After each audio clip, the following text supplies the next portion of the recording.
Welcome to NextGenEdu's AI Innovation Series, where we take a quick, candid look at real people and their views and the use of AI to transform higher education. No hype, just insight. Lawrence Rue brings over 30 years of experience at the intersection of technology and education. Each episode features conversations with inspiring individuals who are passionate about helping others succeed through learning. And now, your host, Lawrence Rue.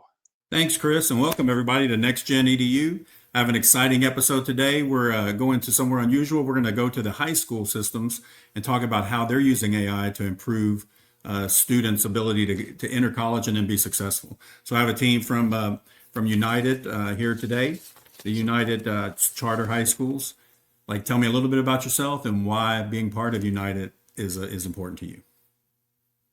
Dave, if you want to start. Hi, good afternoon. So I've been with United now for 9 years, 7 years as the principal at my school. My school's located in the South Bronx, humanities too. I think United, we're a newer, rebranded charter school that's really focused on innovation. And part of that innovative work is figuring out how to support staff members and students to use innovative teaching and learning techniques. I'm joined here with two of my teammates from different schools. Our schools are located across 3 boroughs. So we're located in the Bronx, in Brooklyn, as well as Queens. And if you know New York City, it's a very large region. We have a very diverse student group, and we're all trying to figure out different ways to make education relevant and prepare students to go to college and career and be ready for that transition. Eric, you want to go ahead? Sure. Good afternoon, y'all. My name is Eric Hahn. I've been at the United Charter High Schools for Advanced Math and Science 2 this is now my 11th year. I think for me, a big reason why I stayed is for me personally as a teacher, I've been given a lot of trust to build the curriculum that I think best serves the students. And with that, as Dave mentioned, comes the innovation as well. So we're given the opportunities and the space and the bandwidth to really try new ideas to make sure that we are always on some manner of front foot, whether pedagogically or technologically. Leslie, you want to go ahead? Yeah, hi. I've been, a little bit about me. I've been teaching for 16 years, but I've been at United for the last 8. And from the early days of my career, I've always been a part of the innovative technology teams to bring one-to-one technology to schools and various, advancing of that. So I jumped at the opportunity to start an AI team for my school.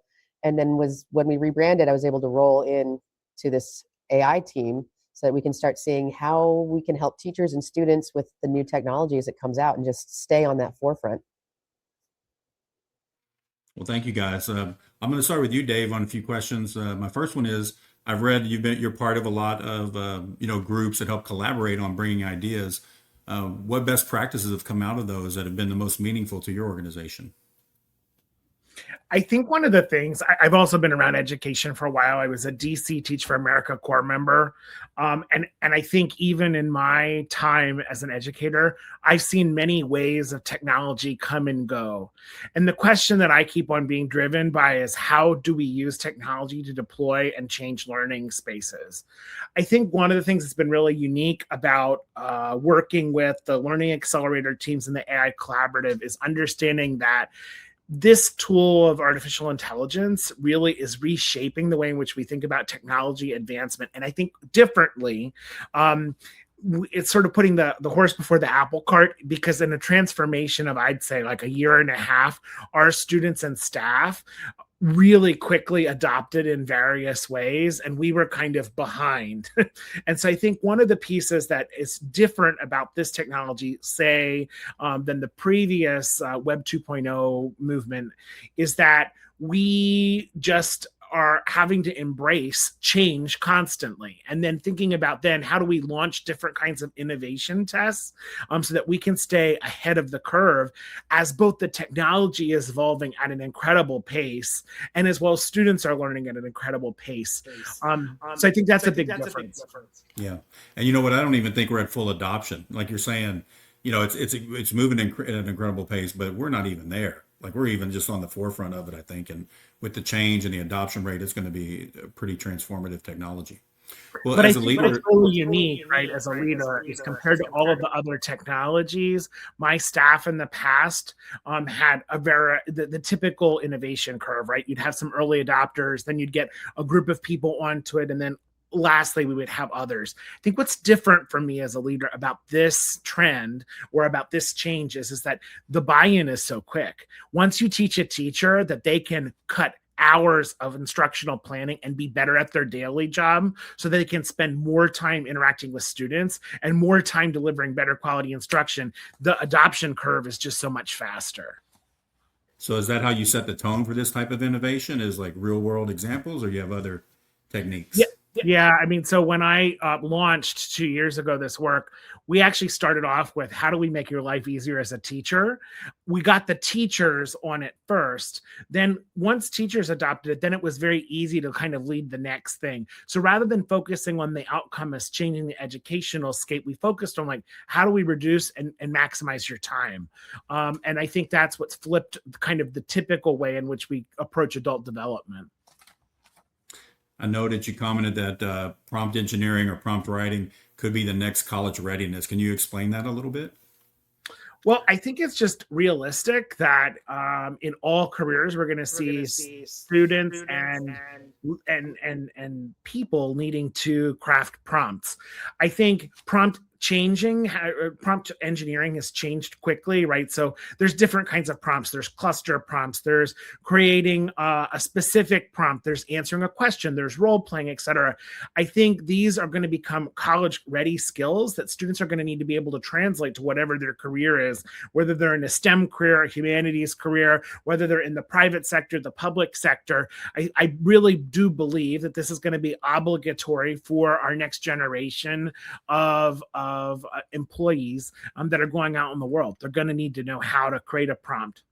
I think that's probably entry point. I think the larger point of transformation, though, is how do we use AI to harness change of systems and structures, which I think is the harder work to do, but perhaps the more meaningful work that we want to create systems and then later build our students to be able to do. Yeah, I have one friend. He's a ex-faculty member, ex-CIO, ex-president of a college. You know, and he was going over prompt engineering. He says, you know, I get to the point sometimes I just have to ask AI, like, how do I ask the best prompt?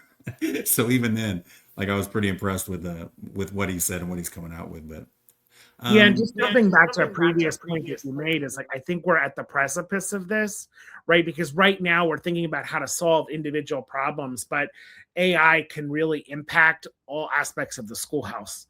From supporting teachers to supporting social emotional development, from helping them refine, ideate, and revise much faster, writing tutoring, as well as helping devise different ways of applying content to different skill areas. I just think this is first level. I think in 5 years, we're going to have a very different conversation about what's possible. I agree. And, you know, I can tell you're very pro AI, but what's concerning to you, and what's, you know, keeping you a little hesitant about moving forward? I think one thing that we learned really early, and I think because the adoption's been so fast, is that we needed to have some sort of a guiding ethos and policy on technology. The systems are just different, and we don't want students interacting with systems that we don't have the ability to make sure that their social emotional needs are being met. We also want to make sure that adults understand what students have access to, as well as storage. I think has been a challenge that we've worked into our policy. I think another thing that all of us educators have been dealing with in a different way is plagiarism's a real issue. And if you talk to any teacher or go into any faculty room in the United States overnight, this has been 100% an issue. And I think there's multiple levels, because we know AI can be helpful at all stages, right? From the ideation process all the way to the final product. How do we think about what is original thought versus what is AI generated? And then how do we make sure that we're assessing students' actual learning of concepts as opposed to the AI bots? I agree. I'm going to shift over a little bit to maybe Leslie, if you want to take the first question. What do you see specifically, or what is the best case where AI is making students college ready? Well, I think the area that I've sort of focused on, I think the best thing is to how to use it to help you understand things better. And implementing it as essentially like a tutor is one thing I use a lot for my class, and also teaching them how to use it to get feedback immediately. You can't expect your professors to be ready to give you feedback after every paragraph, like sometimes we're able to do in the K-12 situation. But if they know how to get that and get an AI to kind of help them with that, and it does a pretty good job, their writing improves that much faster. And I've got several kids that are they're hooked on being able to get that feedback and implement it. And I've seen their writing come leaps and bounds this year, just being able to use that as a tool to help them improve their understanding and their skill set. Do you see it as a replacement for something like a Khan Academy, or is it a supplement? I don't see it as a replacement. Khan Academy actually has an AI tutor that we were using last year. And it was great. The great thing about things like Khan Academy is it's this walled garden AI, so it's been fact checked, and like I tell my students, it's going to be a right answer. So I don't think it takes the place of it. I think it works in conjunction with it and makes those resources that much better for our students. Oh, that's awesome. I haven't used Khan Academy in a while, so it's great to know they're keeping up with it and making it evolve. I did get to meet him though, so that was pretty interesting. Oh yeah, they've made some really good progress with that, and it was really useful for our students last year. Great. Eric, any other tools you think are leading the pack that you would recommend? We as a network have been using Brisk for the past year, and we have the district subscription. And what we sort of through this network and through this working group is what we've learned is, because it's still a little bit of a frontier technology, it does feel a little bit like the Wild West in a way, where everyone is trying to pitch their iteration of an AI software. So a lot of the work the team did in year one was identify, rather than what are we going to use AI to solve, or just, what do we use it for, just really honing in on what problems do we want to solve in essence. And that really helped us narrow it down. One of the advantages of Brisk is that it's very much designed for school systems. So a lot of the language models already pre-trained on, for example, Brisk has our standards integrated into its language model. So whereas you would have to train something like an OpenAI on a particular state, subject, or grade level standards, this has already been integrated. So we know that it's able to vet the resources and whatever generates a little bit better. Cool. Next question, Eric or Leslie, whichever one you want to take it. Is there a student success story that sums up, why you're using AI and why at United your mission is so important? I think the thing that really kind of excited me, and it's kind of recent, I've had a few students who have really told me how helpful like the feedback is from Brisk, that I can give them this feedback quickly. And now that we have the district level one, they're able to pull that feedback themselves and access some of these tools. And I had a kid come in the other day. I wasn't giving him feedback on this paragraph yet because I wanted, there just wasn't enough time to do it, and it was a quick turnaround. She took it upon herself to do it and then implemented all those things. And when I look back at the history of what she had written and how she had fixed it, it was very clearly her. You could tell it was a student voice, a ninth grade voice, and it sounded just like her, but it was a huge kind of change. So all of a sudden, she had these very basic explanations to some more in-depth explanations using language I'd seen her write with a pencil. So I knew it was her, and I knew she was learning and growing and developing those skills. And she was so proud of herself for seeking out that feedback on her own and then using it. I'm like, well, now you're ready for college. If you're able to do that, you're ready. Move on. We got you. And it was just really exciting for me to see a kid work on their own to find the tool and use the tool to get better without telling them to do it. Awesome. Maybe Eric, if you want to answer this one, how does AI help you collaborate with Leslie and other faculty members and people at United? So I think something especially for New York State is that the science curricula for high schools has moved on to the next generation science standards.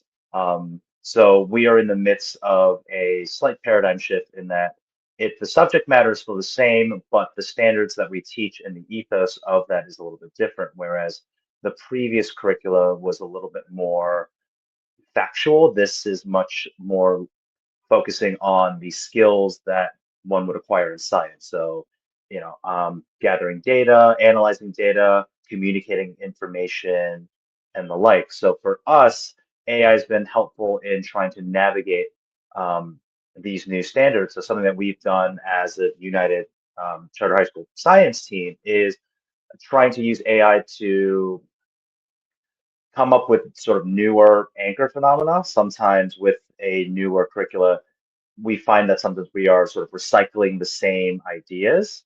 And when you have the same, it's the same teachers for a while, a lot of us are veterans. It helps to have a different voice sort of branch out a bit. And in doing so, we're also helping each other come up with new anchoring phenomena, new case studies, and also we're exchanging ideas on how to prompt engineer as well, not just for lesson planning, but sometimes for writing assessment questions. I know for me personally, my writing style needs to be kind of filtered out to be a little bit more assessment appropriate. So I've been getting a lot of help from my colleagues on how to train an AI model to help reformat and change the voice on a piece of writing to make it student assessment. Awesome. Dave, maybe one more question for you before we close it out. Most of my audience is probably college presidents or college leadership. As you train this next generation of student that's coming AI ready, what's your suggestion to that group of higher ed leaders? Cat's out of the bag. The kids are already using it. There's no putting it back in. And so I think we have all at our various institutions have to think about what are our skills. I think a concept that's an older institutional concept in education is that kids go to school to get seat time, and that seat time earns credit.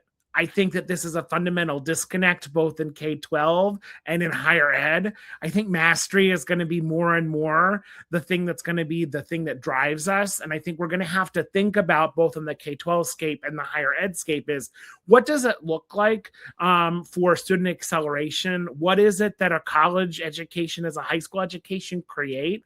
How do we curate experiences that push students to think about real world problems and then demonstrate that learning at both levels? I think we're also going to see that some kids are going to accelerate much faster than others. So there's going to be this literacy gap that both sides are going to have to figure out how to address. And that's a lot of system change that we're going to have to do on both sides in parallel. Well, thank you very much, Dave. Any other last comments, Eric or Leslie, from you guys? I think to kind of piggyback on Dave, like AI is here and it is a great tool as long as we learn how to leverage it and help students learn to leverage it. It's never going to take the place of the teacher. It's never going to take the place of the student and the learning that we can do, but it can help us become better at what we do if we do it right. And I think that's the goal that we've sort of set for ourselves as to how do we make this help us, how do we use this to help us get better so that we can be the best teachers that we can be and they can be the best students that they need to be. Awesome. Eric, any last comments? Yeah, I think for us, it's that AI being just truly a tool and part of a repertoire. And there were problems that either needed far too much time or were very difficult to near impossible to perfectly solve with the current tools at hand.